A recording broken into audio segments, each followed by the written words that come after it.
Bonsoir à tous. Bonsoir. Nous sommes là pour la formation des conseillers.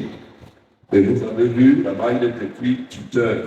Le tuteur, c'est celui qui s'occupe d'un enfant, qui garde un enfant, qui gère un enfant, qui élève un enfant, qui éduque un enfant, qui est responsable de cet enfant-là, qui veille sur cet enfant, qui lui donne l'éducation qu'il faut. Celui-là, le tuteur. Et c'est le terme que nous avons choisi en ce qui concerne le suivi des âmes. Alors nous disons que le suivi des âmes est l'une des tâches qui est presque méconnue dans nos églises modernes, nos églises évangéliques modernes. Et cela est peut-être dû à cause de l'ignorance que les chrétiens ont concernant la place du suivi dans le Nouveau Testament. Dans le Nouveau Testament, Jésus-Christ a suivi les âmes. Mais puisque nous, aujourd'hui, nous ne sommes plus très accros à la lecture de la parole de Dieu pour tirer des leçons et des applications dans notre propre vie, nous passons outre, nous cherchons les déclarations. Alors du coup, nous ne pouvons plus observer en profondeur et nous rendre compte de l'ampleur de la mission qui est la nôtre, qui doit être basée ou calquée sur ce que Jésus-Christ a fait. Et du coup, nous ignorons qu'est-ce que le suivi des âmes. Mais il y a aussi le manque de formation en la matière. Aujourd'hui aussi, les chrétiens n'aiment plus se faire former. Nos formations s'arrêtent à des grandes conférences, des grandes réunions de puissance, et puis formation au ministère. Bon, je ne sais pas qu'est-ce qu'on appelle souvent formation au ministère, quand on va assister à un grand séminaire, et puis on est content, on a chanté, on a prié, on a fait des déclarations. J'étais à la formation au ministère. Ça n'a rien à voir, parce que la formation au ministère doit t'amener, dès que tu sors de là, à pouvoir être sur le terrain, à être utile pour le royaume des cieux. Donc cette petite formation que nous négligeons, nous ne les avons pas, et du coup, nous ne pouvons pas comprendre qu'est-ce que le suivi des âmes. Donc nous, pour notre part, en nous engageant à vous donner ces quelques rudiments qui ne sont pas exhaustifs, nous voulons aider les enfants de Dieu, nous voulons vous aider à réaliser l'importance en principe de ce ministère de suivi et aussi vous amener à comprendre quelle est votre responsabilité vis-à-vis d'une âme qui se convertit. Quelle est votre responsabilité après avoir prêché l'évangile à quelqu'un, que cette personne donne sa vie au Seigneur? Est-ce que c'est fini? Non, il y a une responsabilité qui incombe à chaque enfant de Dieu. Donc voici ce que nous voulons vous présenter ce soir. Posons les bases. Qu'est-ce que posons les bases en matière de suivi? Nous allons le découvrir. Nous parlerons ensuite du suivi et de son objectif. Qu'est-ce que le suivi et quel est l'objectif que nous voulons atteindre en faisant le suivi? Nous verrons la définition, etc. Nous verrons le déroulement du suivi. Comment nous pouvons faire le suivi sur le terrain. Pourquoi nous insistons sur le suivi? Bien, alors, je voudrais que quelqu'un prenne Jean 17, verset 12. La parole de Dieu. Voilà. Au chapitre 17, verset 12. Oui. Lorsque j'étais avec eux dans le monde, je les gardais en tout nom. J'ai gardé ce que tu m'avais donné. Et aucun d'eux ne s'est perdu, sinon le Fils de la perdition, afin que les Écritures fuient accomplies. Alléluia. Amen. Le verset 11, je vais commencer au verset 11. Il dit, je ne suis plus dans le monde, et ils sont dans le monde, et je vais à toi. Père Saint, garde en ton nom ce que tu m'as donné, afin qu'ils soient un comme nous. Lorsque j'étais avec eux dans le monde, je les gardais en ton nom. J'ai gardé ce que tu m'as donné, et aucun d'eux ne s'est perdu, sinon le fils de la perdition, afin que l'écriture fût accomplie. Alléluia.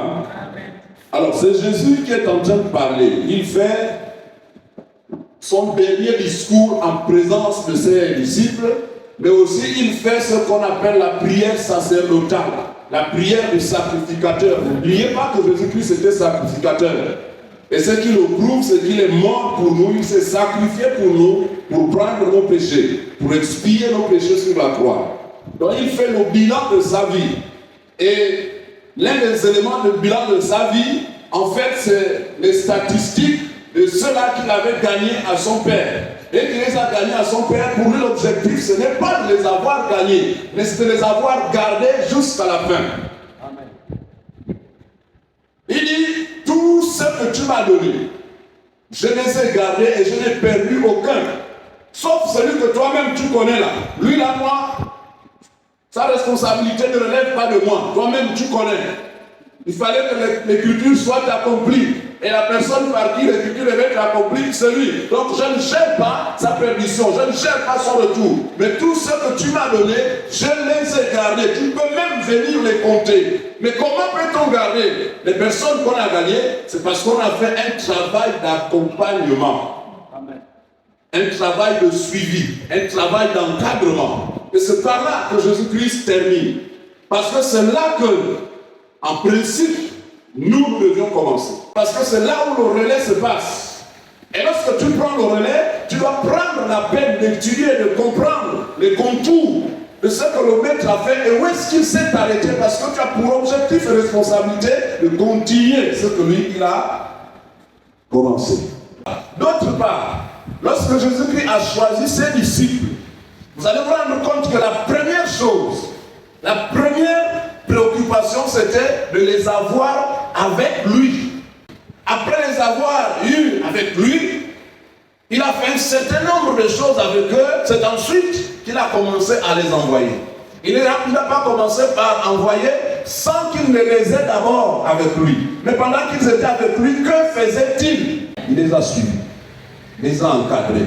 Il fallait qu'ils soient sûrs que maintenant là ils peuvent faire quelque chose. Alors, il les a relâchés. Lorsqu'ils sont allés pour la première fois, ils sont venus dire, Père, Jésus, vraiment ce que nous avons vu là-bas est extraordinaire. Les démons même nous sont soumis. Stop. Ne commencez pas par là. Réjouissez-vous parce que vos noms sont inscrits là-bas. Alors, poser les bases consiste à rappeler aux uns, parce qu'il y en a qui ne savent pas. Et ça consiste aussi à informer ceux qui savent déjà que Dieu nous a appelés à travailler dans son église, dans son édifice, dans sa maison.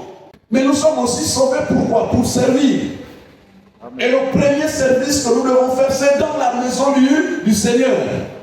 Ephésiens chapitre 2, versets 20 à 22, Paul compare l'église à une maison qui est en perpétuelle construction. En fait, la construction a commencé, mais cette maison continue d'être construite. La construction n'est pas terminée, les travaux ne sont pas achevés. C'est une immense maison, c'est une grande maison. Les travaux ont commencé il y a 2000 ans en arrière. Et jusqu'aujourd'hui, Dieu continue à bâtir cette maison. Nous sommes tentés en principe de confondre nos lieux de culte là à l'église de Dieu. Ici, ce n'est pas l'église de Dieu, ici c'est le lieu de culte où se rassemble l'église de Dieu. Sinon, nous allons nous plaire à dire que nous avons terminé de construire l'église. Nous n'avons pas encore terminé de construire l'église. Nous sommes des ouvriers avec Dieu pour la construction de son église. Dans ce temps, on ne trouve que des hommes et des femmes qui sont sur des échelles, sur des échafaudages, en train de travailler, en train de poser des matériaux, en train de poser des pierres. Imaginez que nous sommes dans cette maison et puis nous devons monter les briques jusqu'au toit, dans cet espace-là qui reste. Chacun de nous ici doit être à l'œuvre. C'est ça notre rôle dans la construction de l'édifice du Seigneur. C'est des pierres que nous devons poser. Il n'y a pas d'âge et chaque enfant de Dieu devrait être en train de construire, en train de travailler, en train de s'impliquer dans l'œuvre de Dieu pour la construction de l'édifice du Seigneur. Donc quand le Seigneur viendra, il trouve que cette maison est prête en fait à être enlevée parce qu'elle n'est pas faite pour rester ici sur la terre. Si tu ne poses pas ta pierre, il va rester un espace vide qui attendra que toi tu viennes poser ta pierre. Aussi longtemps que tu ne l'auras pas fait, la maison ne sera pas prête et le Seigneur ne viendra pas l'enlever. N'oubliez pas, il a dit qu'il faudrait que le monde entier entende parler de l'évangile, alors ce sera la fin. Or, depuis qu'il a dit ça, il y a des enfants qui naissent. Il faut que ces enfants-là entendent parler de l'évangile. Alors, et ces pierres-là, ces matériels qui sont en train d'être montés pour l'achèvement du temple, pour l'achèvement de l'église du Seigneur, ce ne sont pas des matériaux quelconques. Ce sont des hommes et des femmes. Ce sont des hommes et des femmes. Tu es une brique qu'on doit prendre pour poser là. Mais en principe, ce matériel-là, il faut aller le chercher à l'extérieur. Christ a posé le soubassement. Maintenant, pour élever les murs, nous devons aller chercher le matériel à l'extérieur. Le matériel ne se trouve pas ici, il se trouve à l'extérieur. Et nous allons chercher ces matériaux par le biais de l'évangélisation. Parce que l'évangélisation nous permet d'atteindre les hommes. Ce sont ces hommes-là qui sont les matériaux. Pour aller chercher le matériel, c'est le symbole de l'évangélisation que nous faisons. Et nous devons ensuite monter ce matériel-là, les agencer.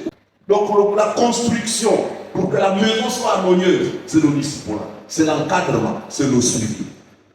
Nous irons à la fin du mois de mai chercher le matériel.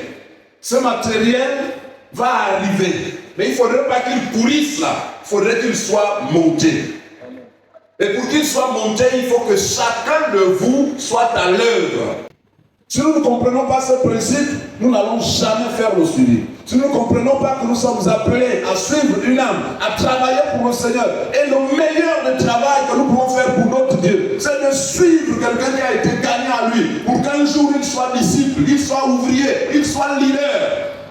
Nous avons été suivis, nous autres, c'est pourquoi nous pouvons nous tenir ici. Amen. On ne le fait pas par coup de bâton magique, non. C'est un travail. Et c'est une responsabilité. C'est quelqu'un qui s'engage. Mais tu ne peux pas t'engager si tu n'as pas compris, en fait, le cri du cœur de Dieu. La Bible dit que les différents dons, les différents ministères qui ont été donnés à l'Église ont pour objectif de perfectionner les élus, les saints, de les édifier. Ça veut dire de les rendre propres à être utilisés par Dieu, à comprendre qu'ils doivent travailler aussi pour le Seigneur. Regardez depuis que vous vous êtes convertis, quel est le grand travail qui revient à tout moment pour que l'église soit toujours l'église? C'est parce qu'il y a des âmes qui viennent. Mais dans ça, tu dois te poser la question, quel est mon rôle? Depuis que ces âmes-là arrivent, c'est quand tu regardes, tu vois qu'il y a une âme que tu as encadrée, qui t'appelle papa. Alors, pour que ce corps donc soit formé, qu'il soit perfectionné, il faut d'abord que le matériel soit monté, soit rassemblé par chacun de nous. La Bible nous présente plusieurs types d'ouvriers que nous sommes. Je voudrais insister là-dessus et aller doucement. Il y a des ouvriers qui bâtissent avec un matériel très excellent, notamment l'or et l'argent. Il y a des ouvriers comme ça. Dans 1 Corinthiens 3, verset 12. Or, si quelqu'un bâtit sur ce fondement avec de l'or, de l'argent, des pierres précieuses, du bois, du foin, du chaume, l'œuvre de chacun sera manifestée, car le jour la fera connaître, parce qu'elle se révélera dans le feu, et le feu éprouvera ce que l'œuvre de chacun. Donc, il y a des gens qui construisent avec des matériaux durables, qui se mettent à l'œuvre de Dieu en toute âme et conscience. un matériel qui ne se consume jamais. Ces personnes-là, ce sont celles qui œuvrent dans l'amour et la soumission en étroite communion avec le Père.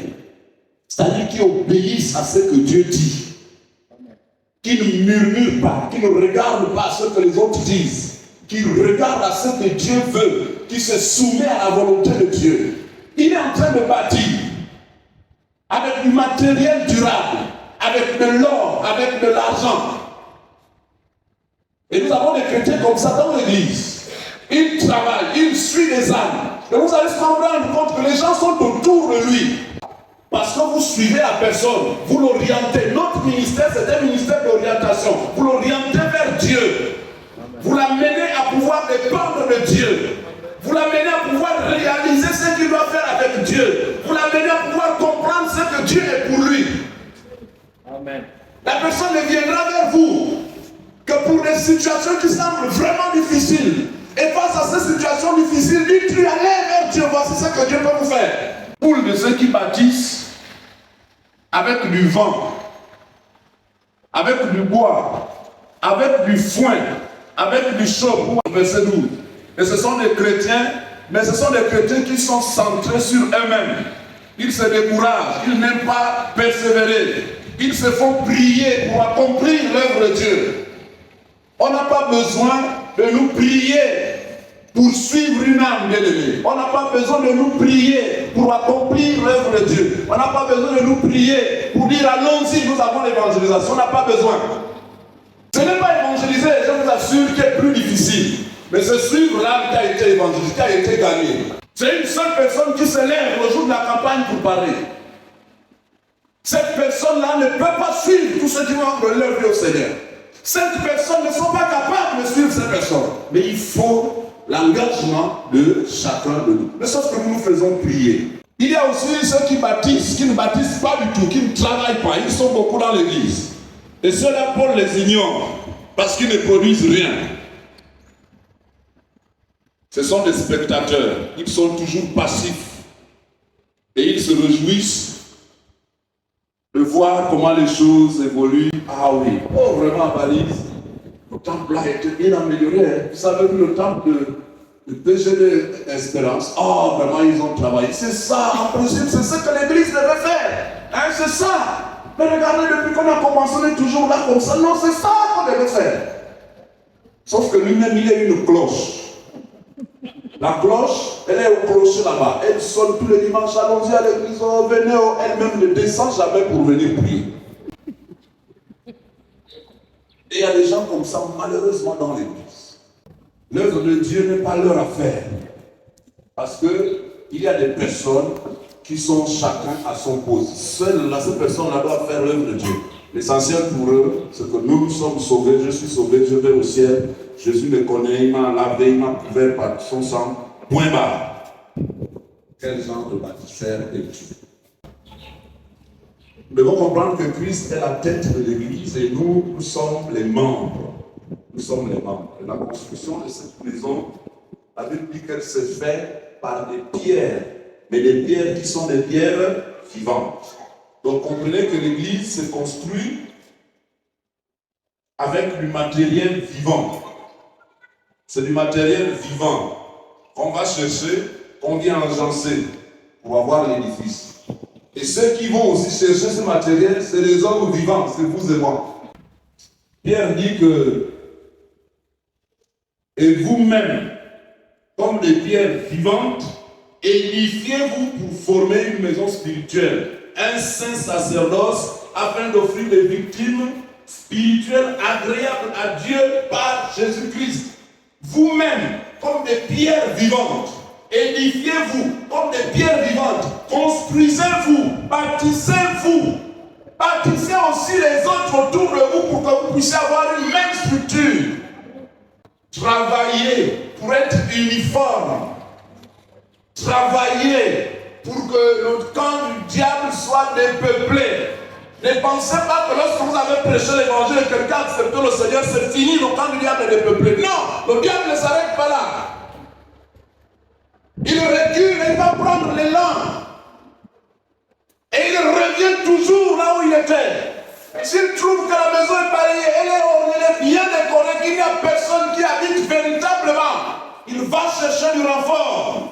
Parce que c'est sa maison, il veut venir la réinvestir. C'est lorsqu'il trouve que la maison est occupée. Mais comment faire pour que la maison soit occupée? Il faut qu'elle soit bâtie autrement. Qu'on investisse, on intronise Jésus-Christ là-dedans. Et pour l'introniser, le bâtir là, il faut que chacun de nous mette du sien, c'est-à-dire suive une âme. Pour que Jésus soit enraciné dans ce cœur. Alléluia. Je ne sais pas comment vous avez grandi avec le Seigneur, mais moi j'ai été encadré, tant bien que mal. Il y a des gens qui étaient là, qui n'avaient pourtant pas une vie correcte avec le Seigneur, mais qui remplissaient leur mission dans ce sens-là, de pouvoir nous aider à nous orienter vers le Seigneur. Ils faisaient tout ce qui était à leur pouvoir pour nous montrer ce que nous devions faire avec Dieu et que nous devions être avec Dieu.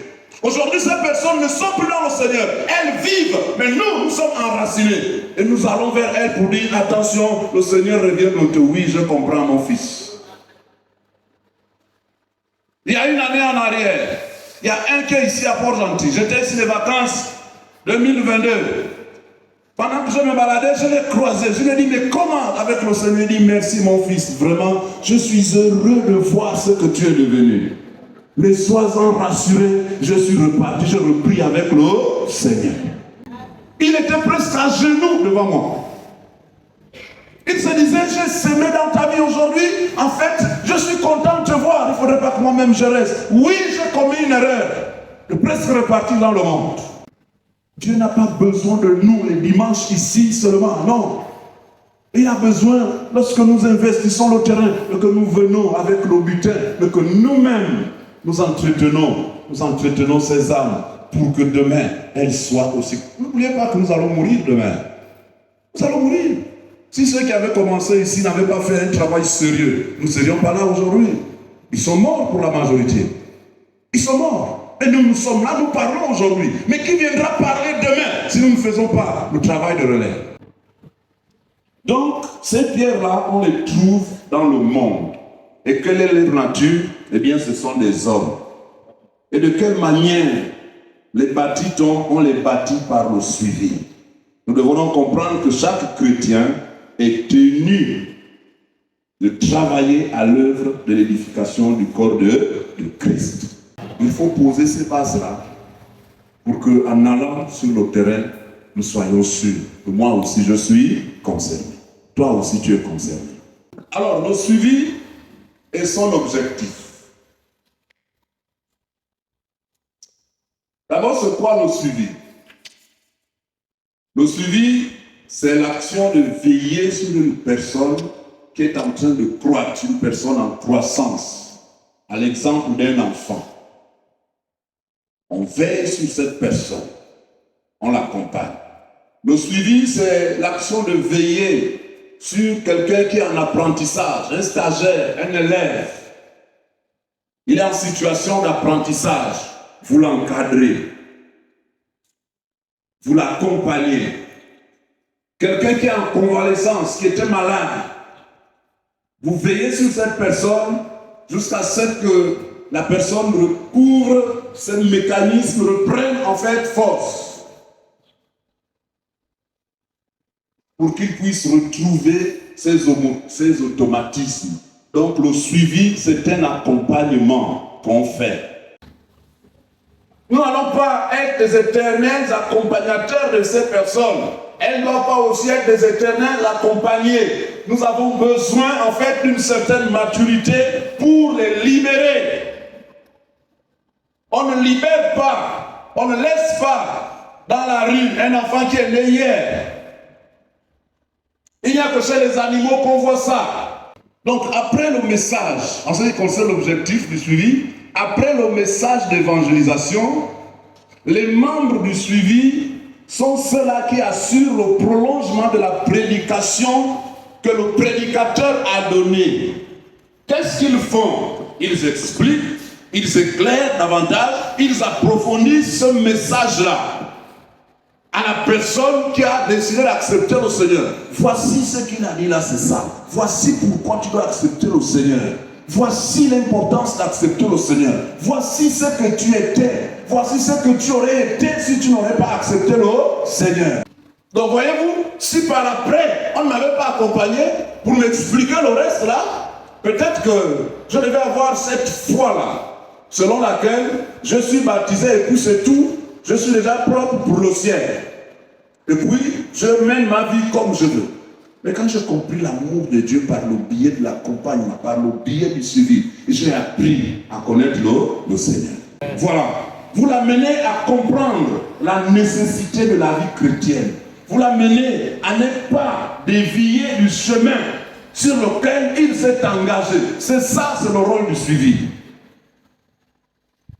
Vous l'aidez à s'affermir dans sa nouvelle marche, dans sa nouvelle vie, dans le choix qu'il a fait. Et vous l'aidez à devenir un disciple accompli. Un disciple, quelqu'un qui suit le maître et qui dépend de lui. C'est ça le rôle, c'est l'objectif en fait que nous voulons atteindre avec le suivi. Quand nous suivons quelqu'un, l'objectif c'est ça. Au moins que la personne devienne disciple.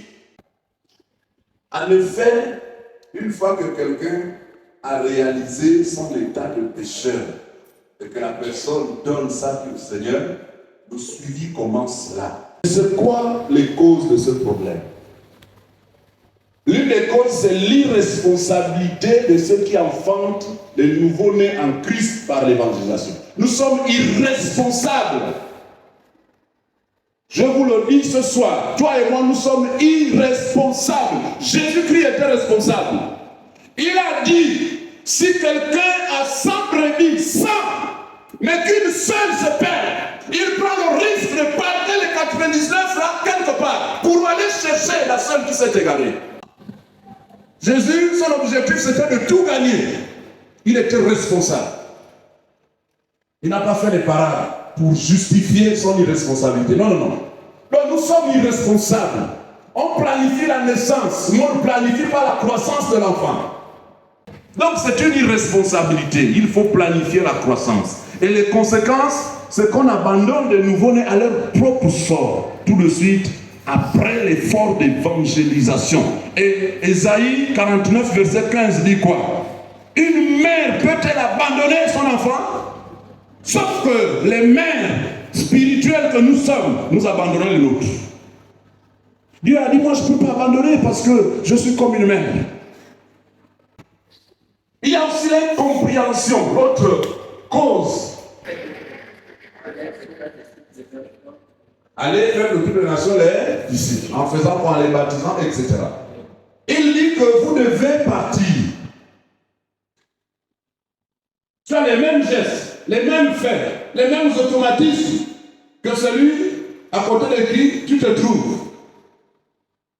Nous avons à un moment donné connu des appels au ministère pastoral et autres qui étaient basés sur ce qu'on voyait le pasteur faire. Non, attention à la passion. Et souvent dans ça, on ne tient pas compte de l'évaluation du travail qu'on a abattu. Il n'y a pas le sens de responsabilité. Il y a la légèreté dans l'engagement. Attention, il ne faut pas faire des choses sous le coup. Je ne sais pas de quoi. Il faut, ce qu'on fait, on doit l'évaluer à la fin.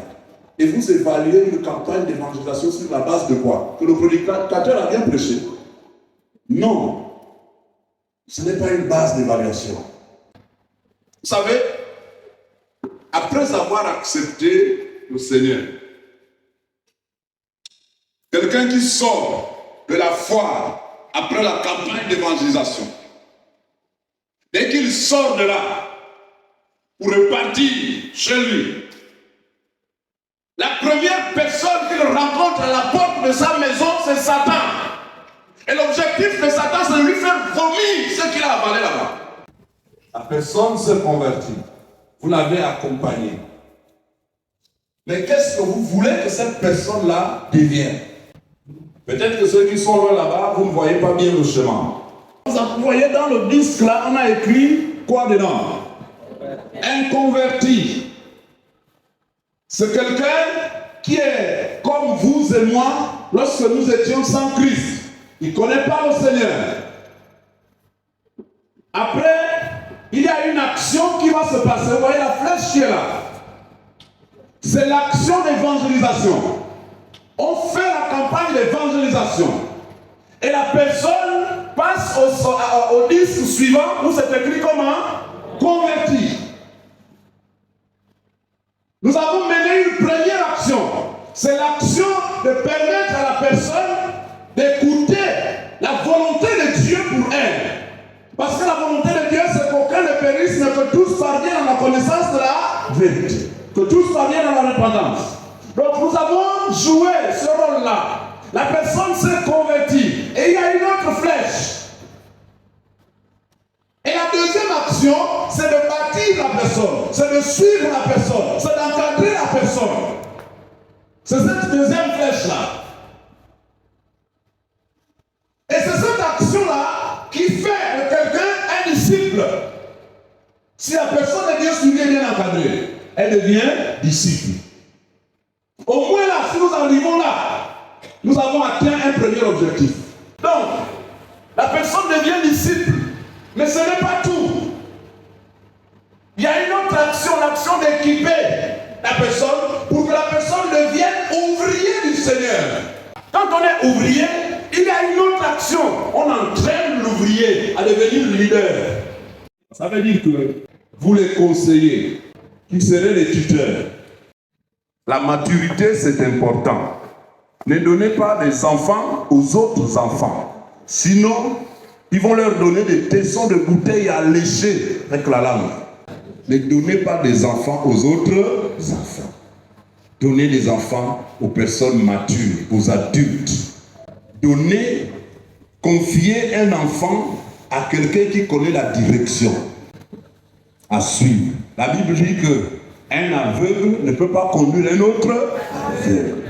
Et le tuteur, c'est qui? Le tuteur, c'est le garant, c'est celui qui encadre, c'est celui qui veille sur un enfant converti et à l'accompagner à devenir disciple. Quand vous confiez un nouveau converti à quelqu'un, rassurez-vous que cette personne est vraiment chrétienne. Que cette personne est stable dans sa foi. Ne s'appuie pas sur ses expériences et sur lui-même, non, mais sur Christ. Parce que n'oubliez pas, je l'ai dit au départ, notre rôle, c'est un rôle d'accompagnement. On accompagne la personne, on l'oriente vers Christ.